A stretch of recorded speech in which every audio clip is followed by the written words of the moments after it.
kita nggak kendor Mhm.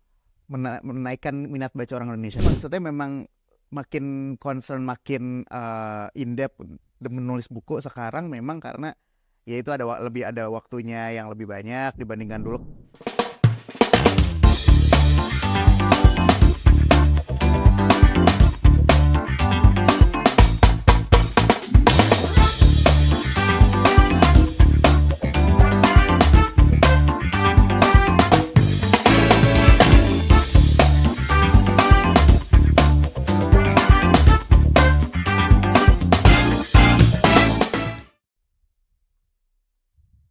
Indonesia menempati peringkat 70 dari 80 negara dengan skor literasi membaca 359. Indonesia sendiri berada di bawah peringkat negara-negara Asia Tenggara lainnya seperti Thailand dan juga Malaysia. Nah, hari ini saya akan mengajak kita semua membahas mengenai hal itu bersama dengan salah satu tamu yang sudah hadir bersama saya hari ini. Ini seorang kawan lama. Kenapa kawan lama? Karena dulu profesinya itu sama seperti saya, jurnalis, tapi kemudian punya konsen untuk bisa ikut meningkatkan literasi di tanah air dengan menjadi penulis. Langsung saya sapa dia. Halo Rai. Halo Kak Tata. Apa kabar? Alhamdulillah. Jadi ternyata kemarin itu bermetamorfosa. Aduh, Bukan ya? aku nggak boleh. Ya, jadi bermetamorfosa Oke. menjadi penulis. Ya.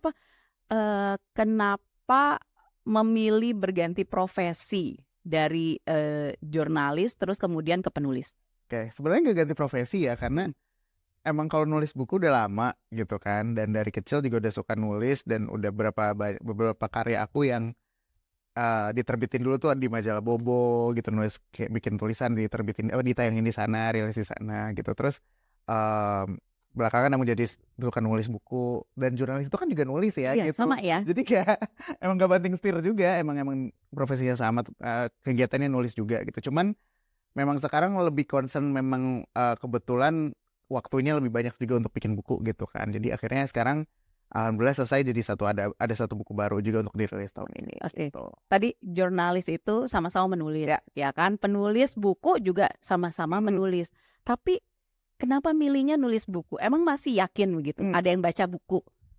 Yakin. Dan saya ingin juga untuk supaya kita nggak kendor menaikkan minat baca orang Indonesia. Dan kenapa yakin juga karena buku aku itu sudah terkonvergensi juga ke dalam format digital gitu, yang mana market digital juga bisa menikmati buku-buku aku gitu, yang bahkan buku-buku aku yang sebelum ini juga gitu. Jadi, dan alhamdulillah sejauh ini masih banyak kok peminatnya, alhamdulillah gitu. Dari kapan sih fokus emang udah deh kayaknya bikin buku aja lah gitu, fokusnya nggak mau lagi misalnya menekuni profesi yang lain begitu? Ini sebenarnya sampingan juga, nggak profesi utama ya. Kalau setiap hari saya bikin buku kayak pusing juga Kak gitu. Jadi cuman maksudnya memang makin concern, makin in-depth menulis buku sekarang memang karena ya itu lebih ada waktunya yang lebih banyak dibandingkan dulu. Karena dulu kan waktu masih jadi jurnalis, liputannya Oh iya. Anda juga merasakan kan ya? Nggak punya waktu ya, kayak untuk mengerjakan pekerjaan-pekerjaan yang lain ya. Pagi kita harus liputan kemana, malam baru selesai gitu. Jadi kayak mikiran mau nulis apa aja tuh akhirnya ngendap gitu kan. Nah belakangan ada, dan akhirnya jadi bisa lebih fokus. Dan sekarang juga akhirnya dengan waktu yang lebih banyak itu aku akhirnya bikin karya yang sekarang berbeda dari sebelumnya, yang mana dulu itu novel isinya cuma narasi tulisan, sekarang aku beranikan untuk dalam bentuk buku ilustrasi alias graphic novel gitu. Ini ya yang lagi aku pegang nih sekarang nih. Ini Hibrida ini berarti udah buku keberapa? Hibrida ini buku ke-6, 5 yang cetak, 1 yang itu kerjasama sama platform penerbitan online gitu. Oke, nah ini kenapa lebih banyak? Ini kan kalau tadi kan Ray cerita ya, kalau dulu tuh lebih banyak novel yang terus tulisan-tulisan, lalu kemudian sekarang berganti ke gambar gitu. Ini tadi kan kenapa sempat baca-baca sedikit ya. Jadi emang ilustrasinya lebih banyak bercerita begitu kayaknya ketimbang tulisan-tulisannya gitu. Emang ada konsepnya mau bikin kayak gitu, terus kenapa begitu? Ada tujuannya pasti kan? Ya. Betul, sama. Kenapa sekarang bikinnya formatnya lebih ilustrasi dan graphic novel gitu? Karena juga aku tuh pengen perjalanan dari setiap bikin satu karya ke karya yang lain itu tuh punya inovasi gitu loh. Jadi kayak buku pertama aku novel tulisan gitu, tapi secara cerita mungkin lebih ringan. Nah Di buku kedua aku bikin yang di dalamnya tuh lebih ada konteks isi message apa yang mau disampaikan gitu. Ya di buku kedua itu aku masukin kayak spiritual dan supernatural itu adalah hal yang sebenarnya relate dan berkaitan dengan hidup kita kayak gitu-gitu. Nah, termasuk yang ini sekarang tema gambar, buku bergambar, buku grafik novel itu karena aku motivasi aku kayak ngelihat sekarang tuh lagi tren buku-buku itu yang ada ilustrasinya gitu. Mau itu yang buku itu bentuknya formatnya adalah buku quotes atau buku yang memang bercerita gitu. Aku pengen masuk juga ke dalam stream arus dari market itu gitu. Jadi akhirnya oke, aku bikin buku itu tapi temanya apa yang dan juga harus cerita dan konteksnya itu masih relate dengan pembaca aku tuh, kenal aku tuh identitasnya sebagai penulis yang seperti apa. Akhirnya jadilah bikinnya Hibrida ini gitu. Nah, ini targetnya sendiri pinginnya Rai itu dibaca untuk usia berapa sampai berapa? Oke. Jadi gini, aku tuh kalau aku personal ya gitu, dan mudah-mudahan juga mungkin teman-teman yang menulis juga punya prinsip yang sama gitu. Aku tuh bikin buku biasanya selalu memulai dari aku mau bikin buku yang aku baca, pengen aku baca dulu gitu. Kalau aku aja yang nulis yang gak mau baca, gimana orang lain gitu. Nah, dan itu untuk yang Hibrid ini juga aku kayak kepengen buku ilustrasi, graphic novel, marketnya tuh siapa ya gitu. Sementara aku tahu sekarang kita ada market Gen Z, ada milenial, ada juga mungkin boomers masih masuk market dalam buku gitu ya. Tapi aku ngerasa kayak aku pengen buku ilustrasi yang kayaknya aku kangen sama buku-buku dulu aku tumbuh besar dengan buku-buku cergam, majalah gambar. Kayak Oke Nirmala gitu kan, Bobo ya. Bobo kemarin sampai ada edisi khususnya loh ya. Di Persari kan? Ya. Betul. Nah, jadi aku kayak tumbuh besar dari manusia ikan kayak gitu. Kayak aku kayaknya sekarang belum ada lagi deh penulis yang bikin buku dengan format cerita ilustrasi kayak begitu gitu. Kayak pengen aku membangkitkan lagi di suasana nostalgia itu, yang mana bukunya ini marketnya adalah untuk umur-umur muda seperti kita. Oh ya, oke. Tapi kan justru begini, kalau kayaknya kalau masih di angkatan kita begitu ya, buku tuh masih banyak yang mungkin baca buku begitu. Tapi kayaknya kan justru yang makin turun itu minat membaca buku tuh di generasi yang lebih muda-mudanya lagi gitu. Nggak mau menjadikan mereka itu juga pangsa pasar yang nanti kamu buat untuk mereka mau baca buku atau gimana? Itu sudah terpikir tentu Kak. Jadi kalau untuk yang angkatan muda seperti kita ini itu ada di format cetak gitu. Nah, yang lebih muda lagi dari kita, gitu kata-katanya. Iya betul. Yang muda seperti kita dan lebih muda dari kita. Jadi yang lebih muda dari kita itu adalah aku menggunakan strategi pakai subscribe di Instagram. Jadi formatnya bukan buku cetak tapi audiobook Kak. Jadi ketika yang subscribe di Instagram aku itu, mereka akan nikmati buku ini selama ceritanya, tapi ada narasi suaranya gitu, ada si karakternya tuh berdialog, narasi, jadi interaktif. Jadi itu memang aku kepikiran, marketnya berbeda, gimana yang narik minatnya mereka gitu. Jadi akhirnya jadilah format audiobook untuk market Gen Z yang gitu-gitu. Kamu benar-benar kepikiran teknik-teknik kayak gitu itu sendiri atau ada tim atau dapet inspirasinya dari mana? Riset pastinya, kita lihat riset marketnya kayak gimana, terus juga pasti aku ada tim yang bantu, nggak mungkin sendiri apakah aku amuba gitu kan, bukan ya Kak, kayak semua bisa aku urusin. Tapi tentu akar pemikirannya dari aku dulu, dari riset, terus aku discuss ke tim. Kalau kita kayak gini, kita ada beberapa proof hasil riset, bisa jalan nggak, possible nggak ya untuk kita di buku ini gitu. Jadi kayak gitu sih Kak. Oke, nah ini menarik di buku ke-6 ya. Biasanya temanya yang diambil apa sih di setiap cerita buku itu? Kalau novel kan ya, kalau karena aku perempuan kali ya, jadi lebih banyak pasti yang novel-novel percintaan, gitu ya, love story gitu. Kalau pop gitu ya. Iya benar-benar, dulu kan zaman kita itu ada teen lit gitu ya. Itu sangat kan? Ya ada teen lit ya. Metropop. Itu yang kayak gitu-gitu konsepnya, atau Rawe ya gitu-gitu ya. itu lebih mature lagi. Betul ya. mature. Nah, itu Jangan kamu genrenya di mana berarti buku-buku ini? Jadi kalau buku aku tuh genrenya berbeda-beda gitu. Kayak buku pertama itu, tapi tetap ada karena ini universe-nya sama dengan buku pertama, itu benang merahnya sama, supernatural gitu, supernatural dan spiritual. Tapi kalau secara lebih familiarnya genrenya apa sih? Thriller gitu. Gitu kayak buku satu, buku kedua aku dan buku yang ini itu adalah satu koneksi. Sementara kalau buku ketiga, 4 dan 5 itu beda dunia cerita gitu kan. Yang itu lebih ngebahas tentang UMKM. Jadi ini fiksi ya? Fiksi. Aku pikir tadi cerita apa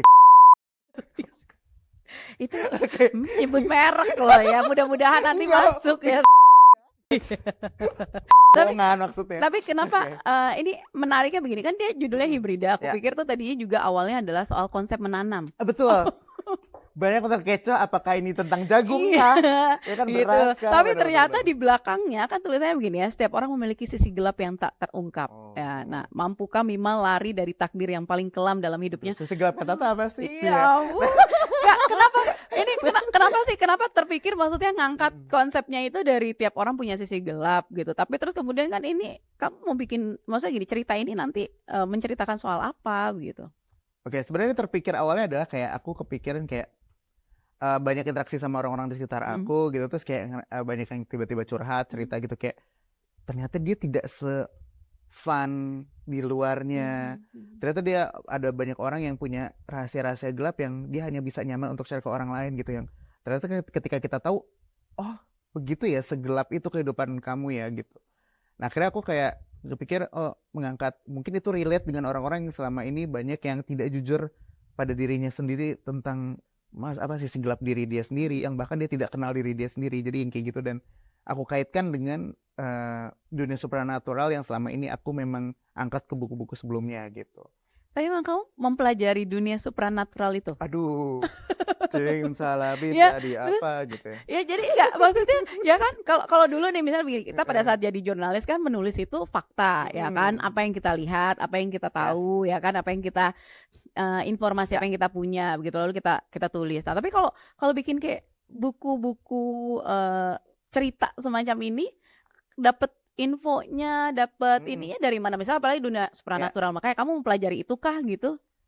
Riset dan juga kebetulan keluarga ada yang relate dengan hal seperti itu sih. Jadi kayak aku tahu itu dari kecil, terus kayak kayaknya aku simpen sendiri gak nyaman ya gitu. Akhirnya aku jadikan cerita. Kalau orang misalkan nulis tentang ilmiah, misalkan mengangkat supranatural yang ada di sekitar kita, kayaknya untuk waktu itu aku nulis anak masih kuliah gitu, umur kuliah. Siapa yang mau baca gitu. Akhirnya aku mencari format yang pas. Oh iya, jadi novel gitu. Akhirnya untuk bisa lebih relate gitu. Nah, makanya sama yang buku ini juga aku ngangkat kayak yang relate juga, mungkin orang selama ini marah, benci, dendam, memendam gitu, yang akhirnya banyak meledak menjadi perbuatan-perbuatan yang amit-amit serem gitu. Itu lebih ke mental health issue nggak sih? Mental health, terus juga luka batin masa lalu. Waduh, berat ya. Jadi itu lebih ke supranatural apa lebih ke psikologis? Itu pencampuran itu. Jangan spoiler ya, nanti saya orangnya gampang. Iya. Tapi begini, dengan punya banyak karya begitu, ya belajar dari buku ke-1, buku kedua, buku ketiga, sampai kemudian buku ke-6, apa sih poin-poin yang Rai itu mencatat nih? Oh, oke, pembelajaran yang kamu dapat dari itu apa? Oke. Jadi itu saya setiap bikin karya itu selalu pengen punya dapat satu journey perjalanan personal yang saya dapat juga gitu, yang mudah-mudahan ini ketika nanti saya udah nggak ada di bumi gitu, saya punya kesan itu gitu loh. Jadi saya hidup nggak cuman hidup gitu, tapi saya bikin sesuatu, saya punya kesan yang saya tinggalin gitu. Nah, kalau di buku pertama itu saya dapat satu pelajaran yang saya tulis dari bukunya itu adalah belajar tentang ikhlas gitu. Kayak yang kedua belajar tentang, buku kedua tentang maafkan, buku ketiga itu 45 itu tentang gimana aku akhirnya berdagang gitu, jadi pedagang beneran. Aku di buku ketiga 45 itu karena tentang UMKM bukunya Kak. Nah yang buku ke-6 ini aku masukkan unsur emosi, marah, benci yang tadi aku bilang itu, yang mungkin selama ini kita rasakan, luka batin, dan itu aku rasakan, itu aku dapat dan jadi ngerasain, oh gini ya yang namanya. Aku selama ini orang nggak baper sama orang, mau bercanda apa, mau apa. Nah ketika ini aku jadi kayak mudah menangkap rasa kesinggung, marah, yang kok aku jadi gini, dan it's not me, tapi dan itu rasanya nggak enak, dan aku bisa menuangkan itu tuh di sini akhirnya. Oke, nah gitu. Pertanyaannya dari buku ke-1 sampai buku ke-6 yang baca banyak nggak? Alhamdulillah banyak, tapi beda-beda angkanya gitu. Dan aku gini, yang buku 1, buku kedua, dan buku yang ini kan temanya supranatural. Nah, buku 345 ini aku keluar dari comfort zone, temanya itu MKM. Ternyata ini kalau aku belak-belakan Iya, belak-belakan. Ini cuma ada di RRI lah. catat ya, cuma ada di kita loh. Jadi Itu akhirnya aku dapat ternyata orang lebih banyak minatnya aku nulis buku supernatural. Ketika aku keluar dari zona itu agak sedikit menurun oke. jumlah yang bacanya. Tapi ketika aku nulis ini, malah yang laku kalau 345 itu kan itu ada bikin produk gimmick keripik-keripikan beneran nih. Malah yang lakunya keripiknya, Kak. Lebih Bukan banyaknya, ceritanya ya. bukan bukunya. Laku sih, cuman gak sebanyak keripiknya gitu. Nah, tapi ketika aku nulis buku yang temanya supernatural, itu lebih banyak minatnya gitu. Jadi kayak, oh iya, tapi aku ngerasa aku gak bisa terus-terusan ada di zona bikin buku ini terus gitu. Berarti mungkin aku harus terus belajar genre apa lagi nih yang harus aku gali untuk bikin inovasi karya selanjutnya. Oke, Rai, nanti saya masih mau tahu lagi begitu ya, Boleh. langkah-langkah yang dilakukan, Oke. ya kan? Apa aja upaya-upaya yang dilakukan nih untuk apa ya? Saya yakin pasti nggak bakal bisa melakukan sendiri dong promosi dan lain sebagainya, ya kan? Nanti kita mau tahu bagaimana kemudian mengenalkan karya-karya Rai ke masyarakat, sekaligus juga melihat peran media. Karena RRI tahun ini Happy birthday RRI ke-79 ya. Betul. Nah, nanti kita bahas soal itu ya, tapi jeda dulu sejenak. Jangan kemana-mana, Sobat RRI, tetap bersama kami di Siniar Pro 3.